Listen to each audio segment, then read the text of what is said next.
Nuestro Padre Jesús Nazareno, sinasamba ka namin, pinipintuho ka namin, aral mo ang aming buhay at kaligtasan. Nuestro Padre Jesús Nazareno, iligtas mo kami sa kamatayan. Ang krus mong pinamatayan ay sagisag ng aming kaligtasan. Nuestro Padre Jesus Nazareno, dinarangal ka namin. Nuestro Padre Jesus Nazareno, inulwalhati ka namin. Nuestro Padre Jesus Nazareno, inarangal ka namin. Nuestro Padre Jesus Nazareno, inulwalhati ka namin.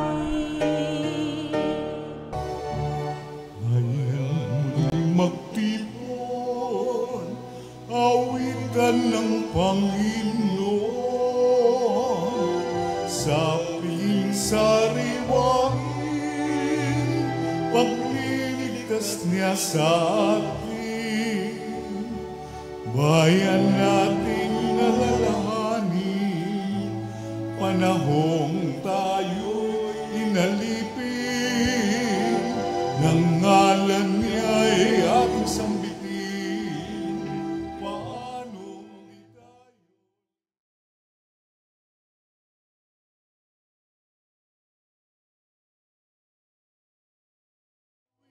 Ng Panginoon, sa piling sariwain, pagliligtas niya sa atin. Sa piling sariwain, pagliligtas niya sa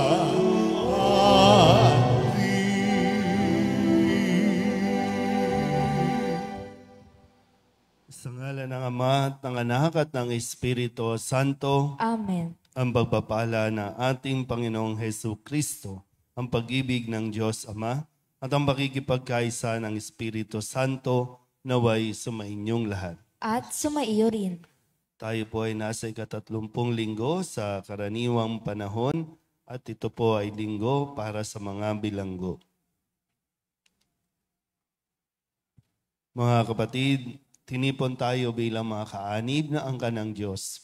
Kaya dumulog tayo sa maawaing Panginoong nagpapatawad ng lubos. Sinugong tagapagpagaling sa mga nagsisisi, Panginoon, kaawaan mo kami. Panginoon, kaawaan mo kami. Dumating na tagapag-anyayang mga makasalanay magsisi, Kristo, kaawaan mo kami. Kristo, kaawaan mo kami. Nakaluklok ka sa kanan ng Diyos Ama para ipamagitan kami. Panginoon, kaawaan mo kami. Panginoon, kaawaan mo kami. Kaawaan tayo ng makapangyarihang Diyos, patawarin tayo sa ating mga kasalanan at patnubayan tayo sa buhay na walang hanggan. Amen.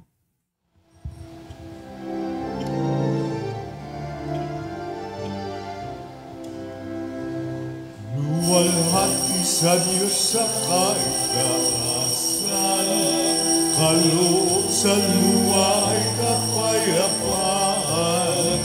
Pinupuri ka at ipinagdarangal, sinasamba ka dahil sa dakilang kaluwalhatian. Panginoon naming Diyos, Hari ng langit, Amang makapangyarihan, Panginoon Jesucristo, anak ng Diyos, Kordero ng Ama. Ikaw gali sa mga kasalanan ng sanlibutan. Tanggapin mo ang aming kahilingan. Ikaw na naluluklok sa kanan ng Ama. Maawa ka sa amin.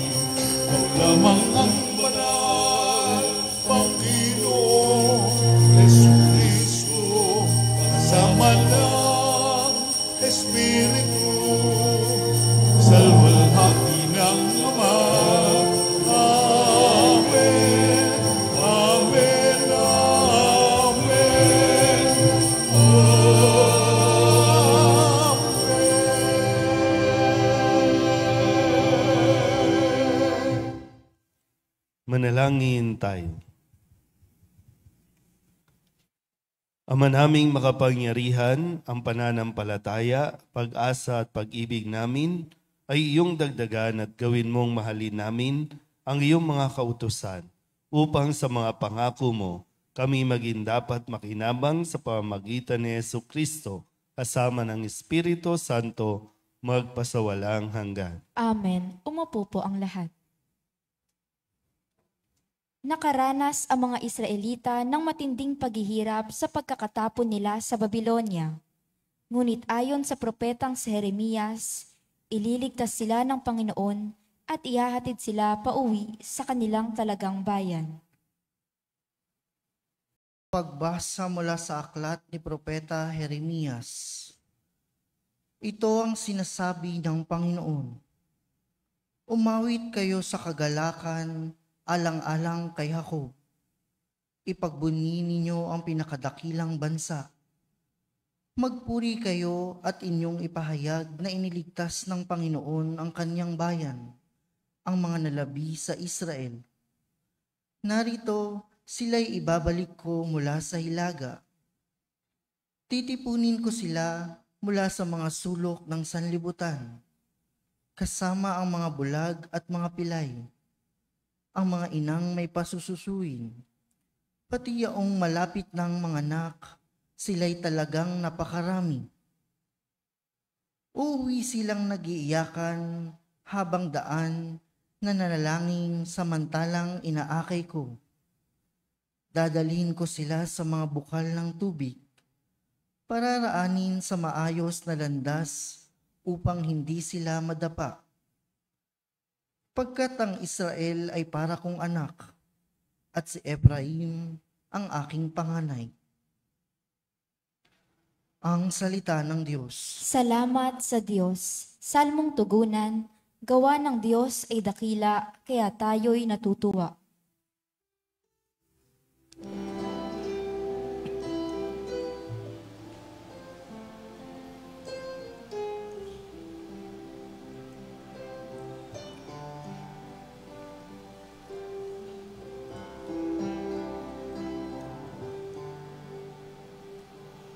Gawa ng Diyos ay dakila, kaya tayo'y natutuwa.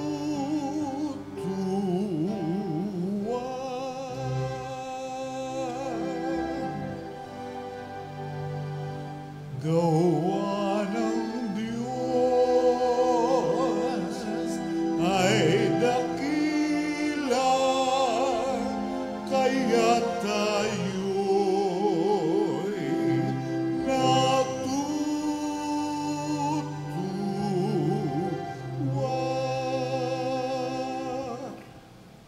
Nang lingapin tayo ng Diyos at sa Siyon ay ibalik, ang nangyaring kasaysayay parang isang panaginip. Lahat tayo ay natuwa, masasayang nagsiawit. Gawa ng Diyos ay dakila, kaya tayo'y natutuwa.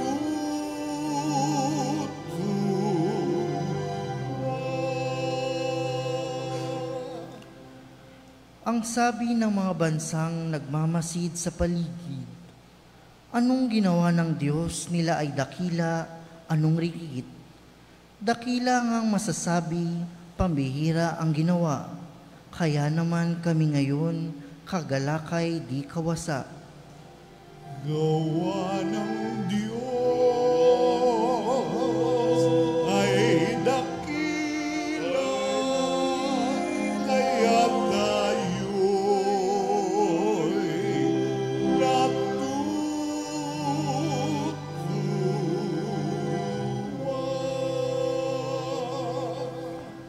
Kung paanong inuulan yaong mga tuyong batis, sa sariling bayan namin, kami poon ay ibalik.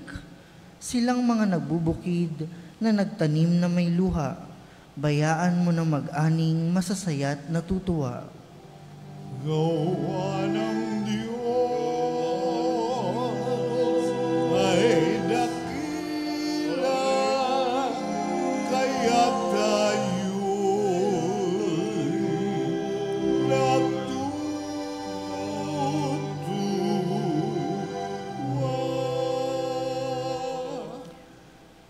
Yaong mga nagsihayong dalay binhit na nanangis, ay aawit na may galak, dalay ani pagbalik.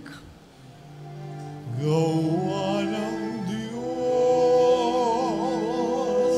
ay dakila, kaya tayo'y natutuwa.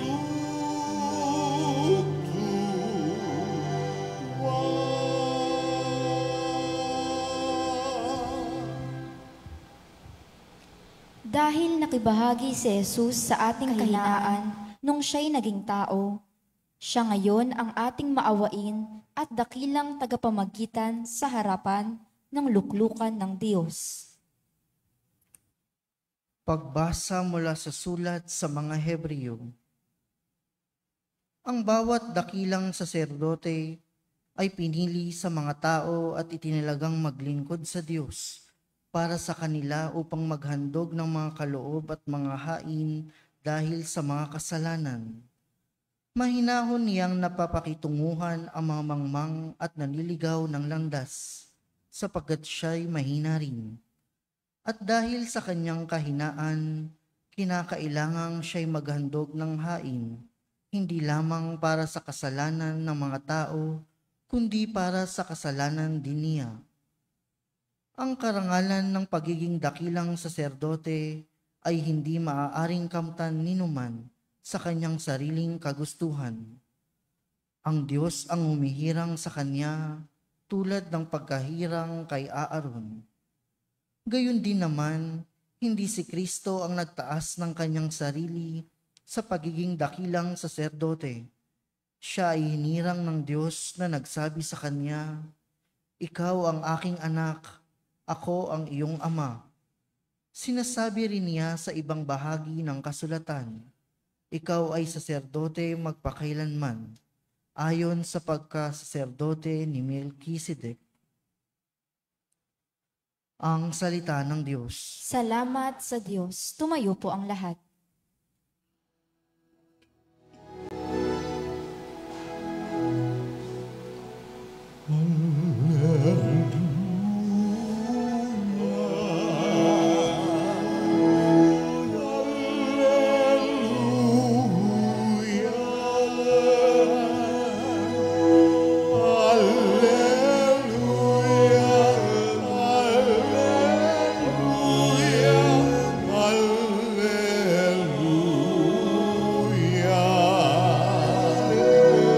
Si Kristo ay nagtagumpay, nalupig ang kamatayan, nagninning ang pagkabuhay. Alleluia,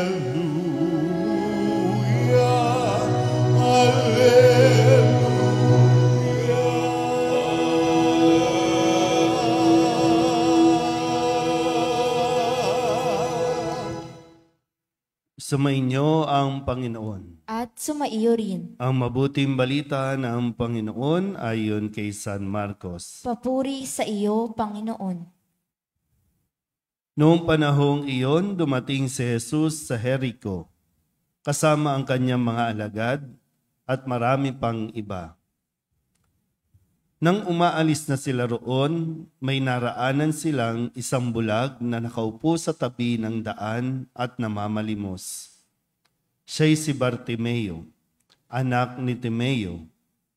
Nang marinig niyang naroon si Jesus sa taga-Nazaret, sumigaw siya ng ganito, "Jesus, anak ni David, mahabag po kayo sa akin."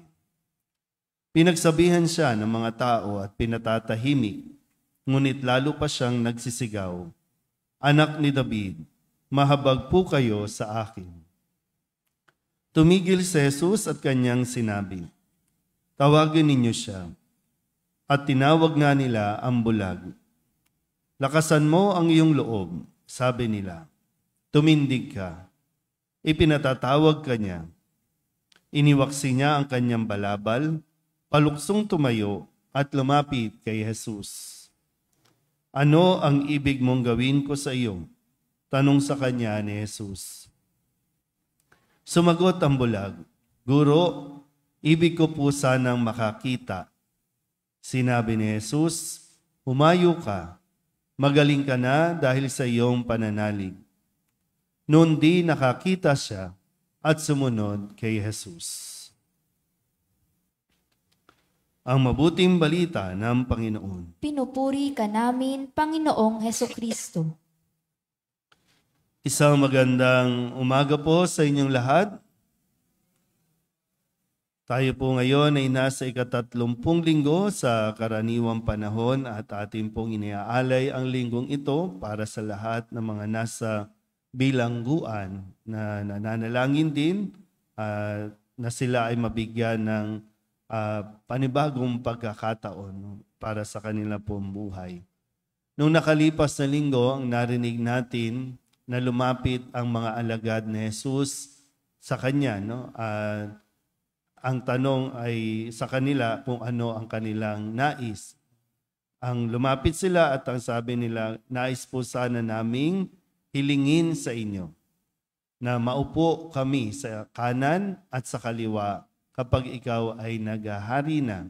At ito yung pinagmula ng kanilang pagtatalo ng mga alagad, hindi pagkakaunawaan dahil mayroong mga gustong mauna o manguna tungkol sa usapin ng posisyon, kung sino ang kanan, kung sino ang kaliwa. Kaya pinaalala ni Jesus na hindi dapat ganon ang umiral, lalo na sa mga maglilingkod. Kasi ganon na mag-isip ang sanlibutan, ang mundo, so hindi dapat ganon ang umiral sa mga taong gustong sumunod kay Kristo. Kaya nga kung sino man ang gustong maging dakila, dapat matutong maglingkod. Ngayon naman ay isang bulag ang nagnanais na humiling kay Jesus. At ang bulag na ito ang nagpapahayag din ng ating pananampalataya. "Jesus, anak ni David, mahabag po kayo sa akin." Sabihin niyo nga po, "Jesus, anak ni David, mahabag po kayo sa akin." Ano ba ang kailangan kahabagan sa iyo ng Diyos? O sakasakali lang po. Bakit ka lalapit kay Jesus? Bakit ka nagsusumikap? No? Sa sitwasyon mo, ano ang gusto mong gawin ni Jesus sa iyo? Alam mo ba talaga kung ano ang gusto mong mangyari sa buhay mo? Sa ngayon, marahil sa mga nasalanta ng bagyo na mapanood natin sa TV, sa social media, ang iba't ibang lugar na talagang nabaon sa lupa, nabaon sa tubig dahil sa bagyong ito. Marahil sila rin lahat ay nagsusumigaw na mahabag po kayo sa amin, Panginoon. Maawa po kayo sa amin. Kaya itong linggong ito ay nawa magdulot po ito ng pag-asa sa mga tao na nangangailangan na makarinig nito. Sa unang pagbasa sa aklat ni Propeta Jeremias, yung pangako na umawit kayo sa galak.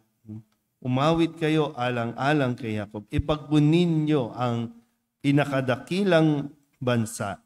Magpuri kayo sa Panginoon. Dahil matapos ang kanilang naranasang hirap o pagpapahirap ng iba't ibang bansa, ngayon ay ang sabi, sila ay ibabalik na muli sa kanilang sariling bayan. Kaya kailangan na silang maging masaya, kailangan nilang magsaya.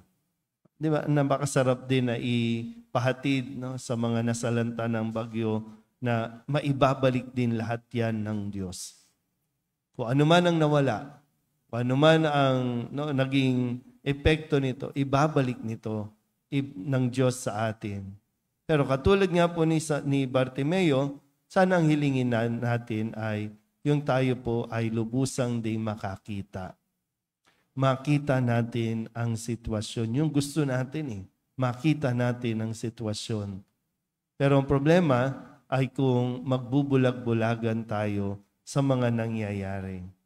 Walang gamot sa mga taong nagbubulag-bulagan kasi kahit anong effort ng kung sino mang manggagamot, yung literal na yung pag nabulag, hindi ka gagaling hanggat hindi ikaw mismo ang nakakakita o ang magnanais makakita. Kasi nilalarayan ko po ito, no?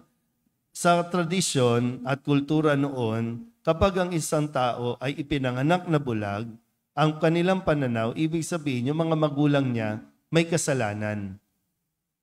Kaya naipasa lang sa kanya yung kasalanan ng magulang. Kaya siya yung naghihirap. Meron din naman mga pagkakataon na hindi kay pinanganak na bulag, nabulag ka dahil sa mga sitwasyon o mga ginagawa sa buhay. At kapag ang isang tao bulag, kaawa-awa ang kanyang kalagayan kasi wala na siyang ibang gagawin kundi ang mamalimos, manghingi, no, na makakain niya sa araw-araw. Aakayin lang siya kung hindi man ituturo sa kanya yung dadaanan, ilang bahay, ilang kanto, ano yung mga palatandaan, then iuupo siya sa isang kanto, sa gilid. No? Kaya nga, naraanan nila doon sa tabi ng daan. Hindi sa daan, nasa tabi ng daan. Kasi nga, dahil wala ka ng silbi, dyan ka lang. Ganun ang kalagayan ng isang bulag. Pero ito, nagkaroon ng nabuhayan itong si Bartimeo kasi narinig niya ang pangalan ni Jesus. Narinig niya na magdadaan ito doon sa, kung nasaan man siya. Kaya't kinuha niya na yung pagkakataon, nagsusumigaw siya para marinig ni Jesus ang kanyang hihilingin. At hindi siya nabigo. Hindi siya binigo ni Jesus. Kung paanong sa ikalawang pagbasa sa sulat sa mga Hebreo, sinasabi dito, siya mismo naranasan niya kung paano maging mahina. Kaya nauunawaan niya ang ating mga kahinaan. At handa siyang makiisa sa atin. Ngayon, ano ang sitwasyon natin? Ano ang sitwasyon ninyo? Nakikita mo ba talaga? O ayaw mo lang talagang imulat ang iyong mga mata sa nangyayari sa iyong paligid? Nangyayari sa iyong pamilya, nagkakawatak-watak, nasisira, nagre-rebelde ang mga anak. Pero bakit ayaw mong imulat ang iyong mga mata? Ngayon po, kapag matapos itong mga pangyayari, yung mga pagbaha, makita mo yung mga sitwasyon nila, tapos ngayong humupa na yung baha, nagsusulputan yung mga politician, pero bakit yung mga tao nagbubulag-bulagan pa rin?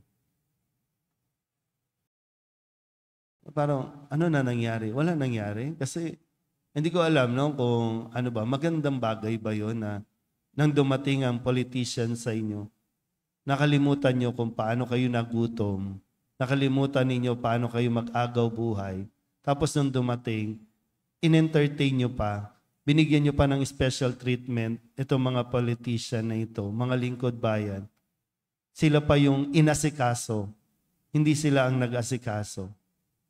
At nagpa-picture pa.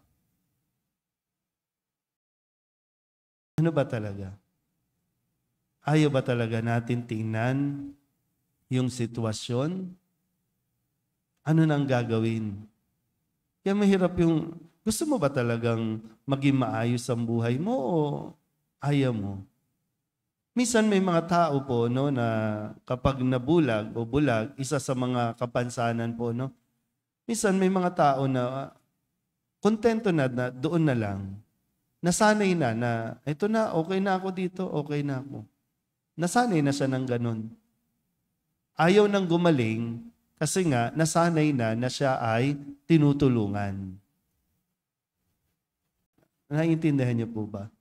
Yung ayaw nang gumaling, ayaw nang maging maayos ang buhay, kasi nasanay na ay may tumutulong naman, may nagbibigay naman. Isa yung mga kapansanan natin, ang tinatawag na comfort zone na natin yan. So, baka lang po, yung sitwasyon mo, hindi mo naman talaga pinoproblema. Baka ginusto mo na rin talaga yan. Kasi nasanay ka na rin na kino-comfort, nasanay ka rin na inaalalayan, nasanay ka na rin na sinusubuan. So baka hindi mo talaga kailangan ng awa ng Diyos. Baka ikaw yung kailangan mo din. Maawa ka naman sa mga tao sa paligid mo. Tinutulungan ka pero kailangan din manggaling sa iyo na tulungan mo din ang iyong sarili. Kasi si Bartimeo, wala nang tumutulong, kailangan niyang tulungan. Kailangan niyang magsumikap. Kaya nga kahit may mga taong nagsasabi, tumahimik ka, hindi siya tumahimik kasi alam niya ito na yung kakapitan niya. Ito na yung makakatulong sa kanya. So tingnan niyo po, no? Baka kailangan mo kasi talagang tumayo na. Kumilos ka. No? Kailangan mo ng tulong, kumilos ka, tulungan mo ang iyong sarili. Marami tayong pwede matutunan dito kay Bartimeo. Kaya nga nung tumayo, di ba, sabi, nung halika, tinatawag ka niya, anong ginawa? Inayos yung balabal. Tapos, lumuksong tumayo kay Jesus. Yun na. Anong ibig mong gawin ko sa iyo? Gusto ko po makakita. Okay. Bigyan kita ng pagkakataon. Panibagong pagkakataon. So, anong gusto niyong gawin ni Jesus sa iyo? Kung ayaw mo pa rin, sige, pa-emote-emote ka na lang dyan lagi. Walang mangyayari sa pa-emote-emote ninyo.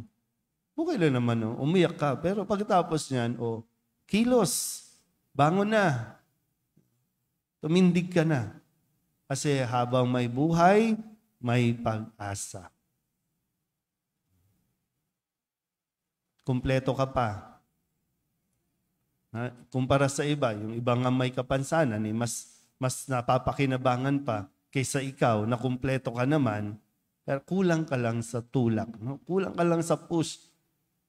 Kulang ka lang sa pag-i-encourage. Pero unahin mo, i-encourage ang sarili mo. Ano nang sa ganon? Mangyayari ang inihiling at hihilingin natin sa Diyos. Amen? Magsitayo ang lahat, ipahayag natin ang ating pananampalataya. Sumasampalataya ako sa Diyos amang makapangyarihan sa lahat, na may gawa ng langit at lupa. Sumasampalataya ako kay Jesucristo, iisang anak ng Diyos, Panginoon nating lahat. Nagkatawang tao siya lalang ng Espiritu Santo, ipinanganak ni Santa Mariang Birhen, pinagpakasakit ni Poncio Pilato, ipinako sa krus na matay inilibing, nanaog sa kinaroroonan ng mayumao, nang may ikatlong araw na buhay na mag-uli, umakyat sa langit, naluklok sa kanan ng Diyos amang makapangyarihan sa lahat. Doon magmumulang paririto at hukom sa nangabubuhay at nangamatay na tao.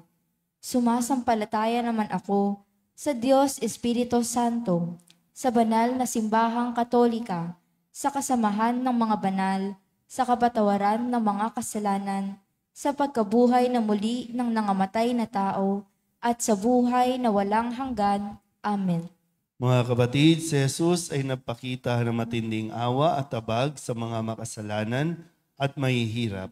Kaya ating ipagdasal na tayo rin, tulad ni Bartimeo, ay gumaling sa ating pagkabulag at kawalan ng malasakit sa mga dukha, lalo na sa ating mga kapatid na nakakulong.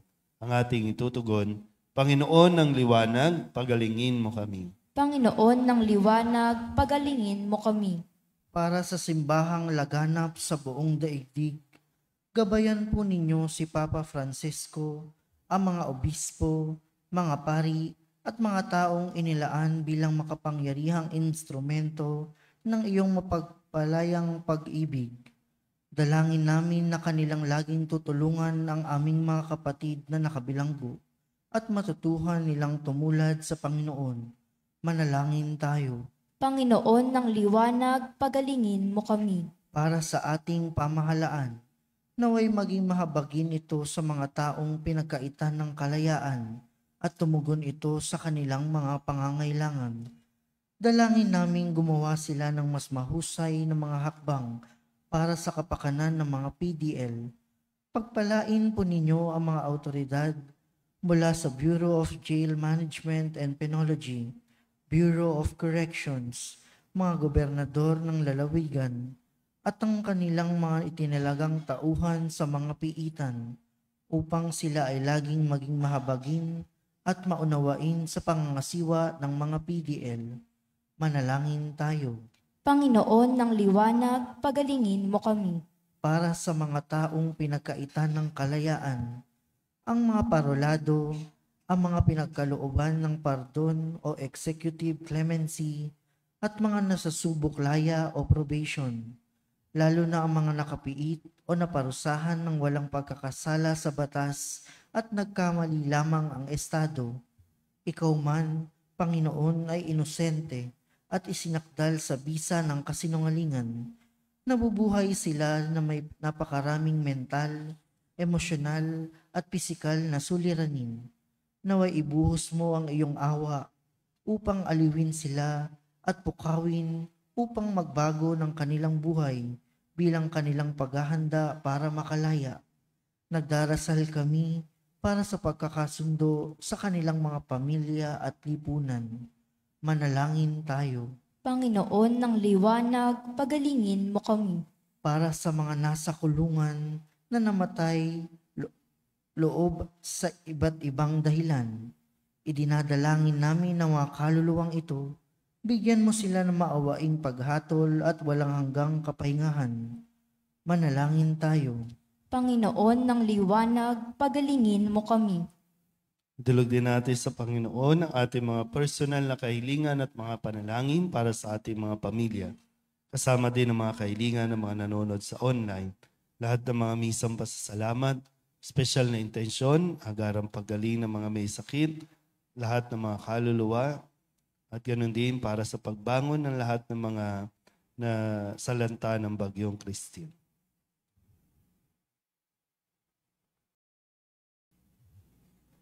Ang lahat ng ito iniiling namin sa ngalan ni Kristo ang aming Panginoon. Amen.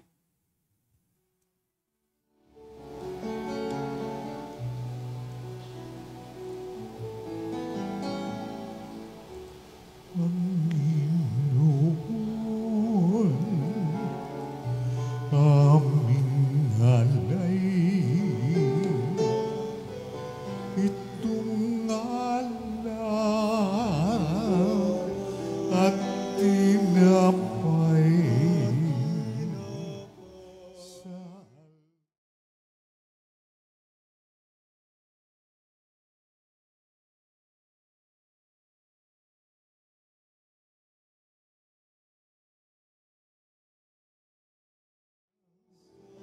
sa iyong kamay, alay namin aming buhay. Bawat galak at lumbay, bawat pangarap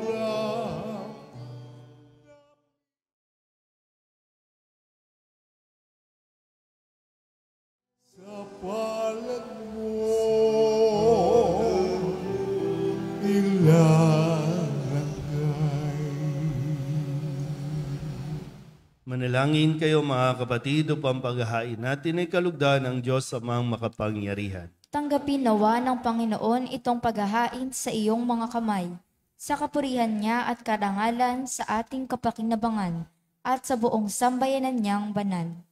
Ama naming lumikha, tunghayan mo ang mga alay na aming inihahain sa iyong kadakilaan upang ang paglilingkod na aming ginagampanan ay humantong sa iyong lalong ikadarangal sa pamamagitan ni Jesucristo kasama ng Espiritu Santo magpasawalang hanggan. Amen. Sumainyo ang Panginoon. At sumaiyo rin. Itaas sa Diyos ang inyong puso at diwa. Itinaas na namin sa Panginoon. Pasalamatan natin ang Panginoong ating Diyos. Marapat na siya ay pasalamatan.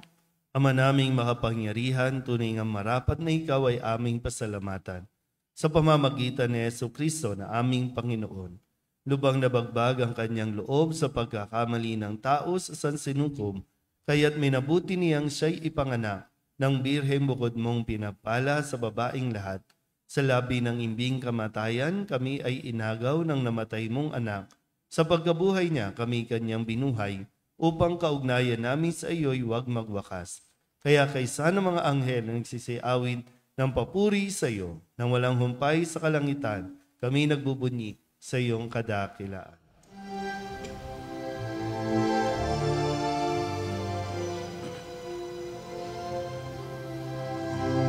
Santo, Santo, Santo, Panginoong Diyos makapangyarihan, napupuno ang langit at lupa ng kaluwalhatian mo.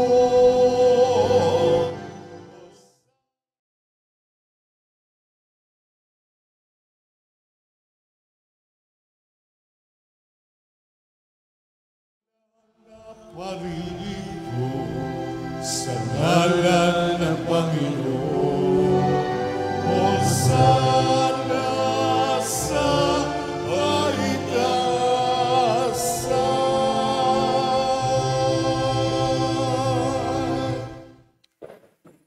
Ama naming banal, ikaw ang bukal ng tanang kabanalan. Kaya't sa pamamagitan ng iyong Espiritu, gawin mong banal ang kaloob na ito upang para sa aming maging katawan at dugo ng aming Panginoong Heso Kristo. Bago niya pinagtiis ang kusang loob na maging handog, hinawakan niya ang tinapay, pinasalamatan kaniya, pinaghati-hati niya iyon, iniabot sa kanyang mga alagad at sinabi, "Tanggapin ninyong lahat ito at kanin, ito ang aking katawan na ihahandog para sa inyo."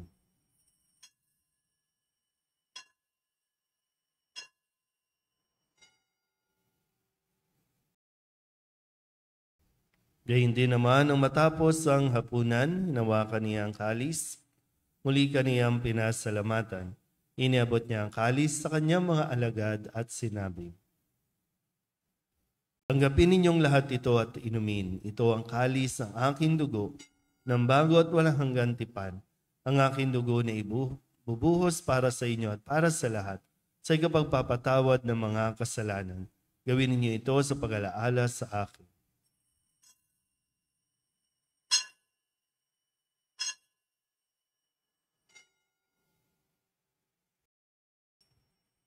Ipagbunyihin natin ang misteryo ng pananampalataya.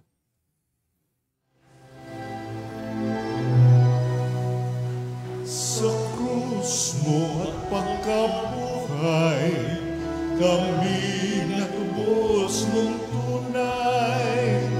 Oong Jesus, naming mahal, iligtas mo kami tanan. Oong Jesus, naming mahal, ngayon at magpakailan.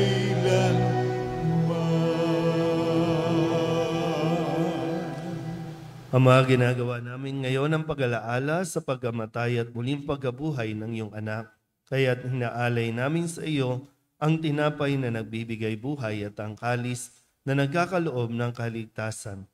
Kami napapasalamat dahil kami iyong minarapat na tumayo sa harap mo para maglingkod sa iyo. Isinasamo namin kami magsasalo-salo sa katawan at dugo ni Kristo ay mabuklod sa pagkakaisa sa pamamagitan ng Espiritu Santo. Ama, lingapin mo ang iyong simbahang laganap sa buong daigdig. Puspusin mo kami sa pag-ibig kay San Francisco na aming Papa at ni Jose na aming obispo at ng tanang kaparian. Alalahanin mo si Raquel na tinawag mo mula sa daigdig na ito. Nung siya'y binyagan, siya'y nakaisa ni Kristo sa pagkamatay. Ngayong siya'y pumanaw, naway makaisa sa ni Kristo sa pagkabuhay. Alalahanin mo rin ang mga kapatid namin na himlay na may pag-asang sila'y muling mabubuhay, gayon din ang lahat ng mga pumanaw. Kawaan mo sila at patuloyin sa iyong kaliwanagan. Kawaan mo at pagindapating kaming lahat na makasalo sa iyong buhay na walang wakas. Kaysa na mahal na Birhen Maria na ina ng Diyos, ng kabiyak ng puso niyang sa San Jose, kaysa ng mga apostol at ng lahat ng mga banal na namuhay dito sa daigdig ng kalugod-lugod sa iyo, may pagdiwang nawa namin ng papupuri sa ikararangal mo sa pamamagitan ng iyong anak na aming Panginoong Hesus Kristo. Sa pamamagitan ni Kristo, kasama niya at sa Kanya, ang lahat ng parangal at papuri ay sa iyo, Diyos amang makapangyarihan, kasama ng Espiritu Santo, magpasawalang hanggan. Amen. Amen.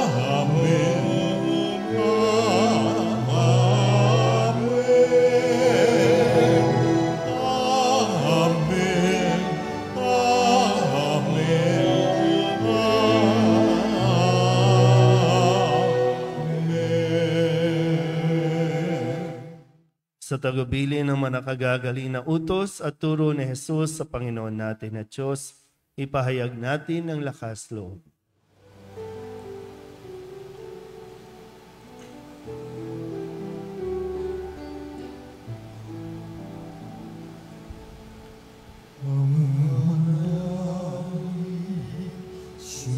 Sumasalangit ka, sambahin ng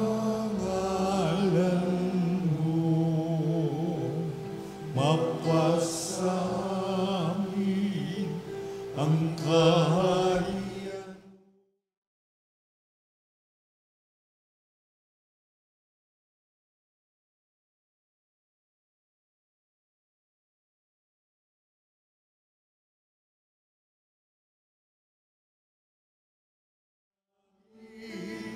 Bigyan mo po kami ngayon ng aming kakaligsan.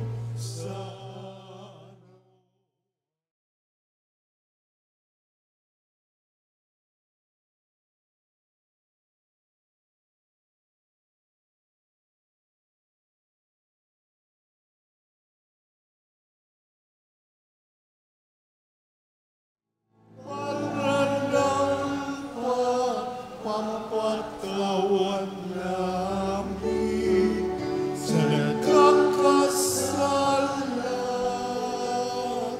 sa amin, at huwag mo kaming ipagdulot sa gusto,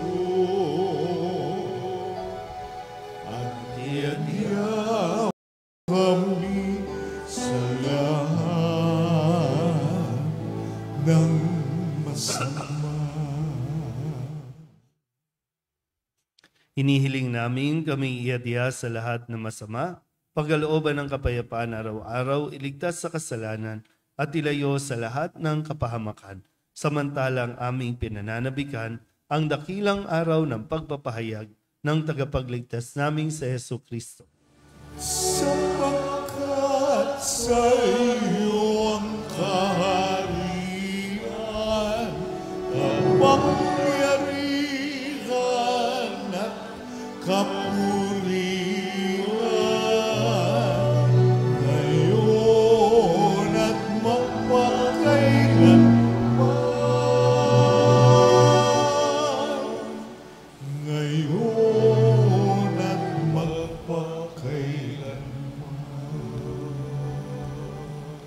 Panginoong Hesus Kristo, sinabi mo sa iyong mga apostol, kapayapaan ang iniiwan ko sa inyo, ang aking kapayapaan ang binibigay ko sa inyo. Tunghayan mo ang aming pananampalataya at huwag ang aming mga pagkakasala. Pagkalooban mo kami ng kapayapaan at pagkakaisa ayon sa iyong kalooban, kasama ng Espiritu Santo, magpasawalang hanggan. Amen. Ang kapayapaan ng Panginoon ay laging sumainyo. At sumayo Magbigayan po tayo ng kapayapaan sa isa't isa.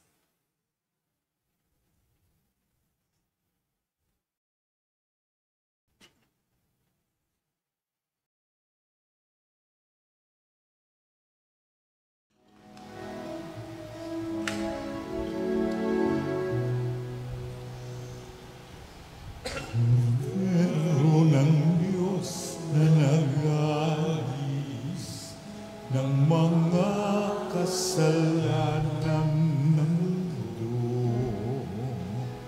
maawa ka sa amin.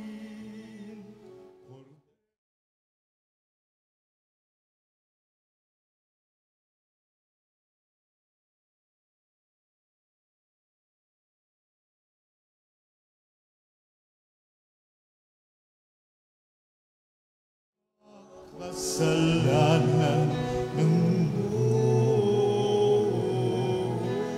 maawa ka sa amin.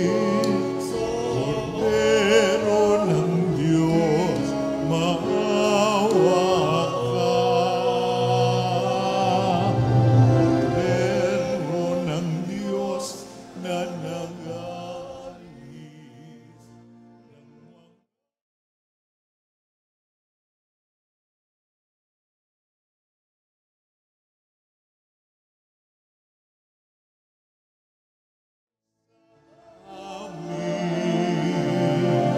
Ang kapayapaan.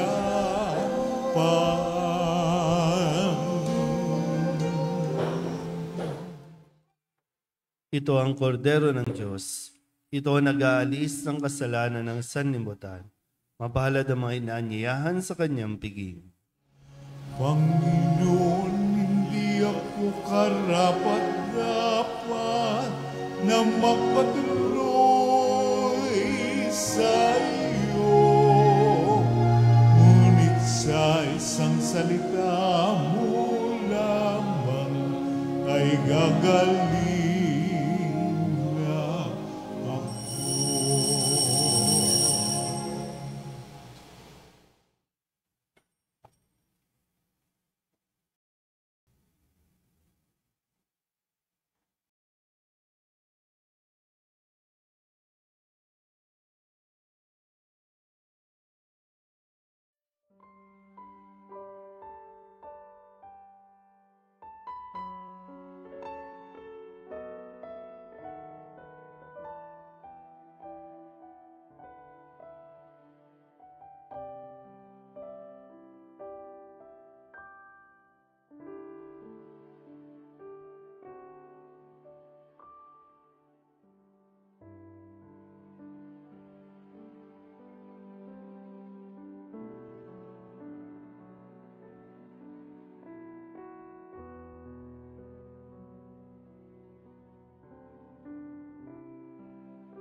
Ama naming mapagmahal, maging lubos nawa ang aming pakikinabang sa tinanggap namin sa piging mong banal upang ang aming ginaganap ng lantaran ay siyang aming makamtang tunay sa pamamagitan ni Jesucristo kasama ng Espiritu Santo magpasawalang hanggan. Amen. Ngayon po ay gaganapin ang pag-aalay ng bulaklak sa mat. Sumainyo ang Panginoon At sumaiyo rin. at pagpalain kayo ng makapangyarihang Diyos, Ama at Anak, at Espiritu Santo. Amen. Tapos sa banal na misa, humayo tayo sa kapayapaan ni Kristo. Salamat sa Diyos. Magandang umaga po. Good morning, Father.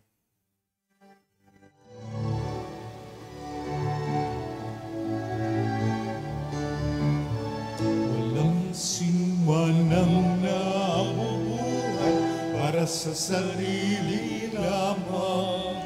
Walang sinumanang namamatay para sa sarili lamang. Tayong lahat ay may pananagutan sa isang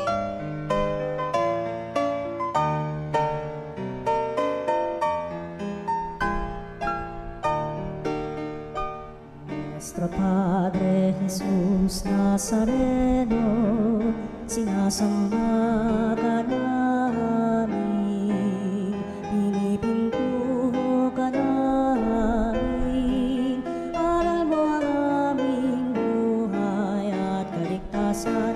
Nuestro Padre Jesus Nazareno, iligtas mo kami sa kamatayan, ang krus mong pinamatayan ay sagisag ng aming kaligtasan. Nuestro Padre Jesus Nazareno, dinarangal ka namin. Nuestro Padre Jesus Nazareno, inulwalhati ka namin.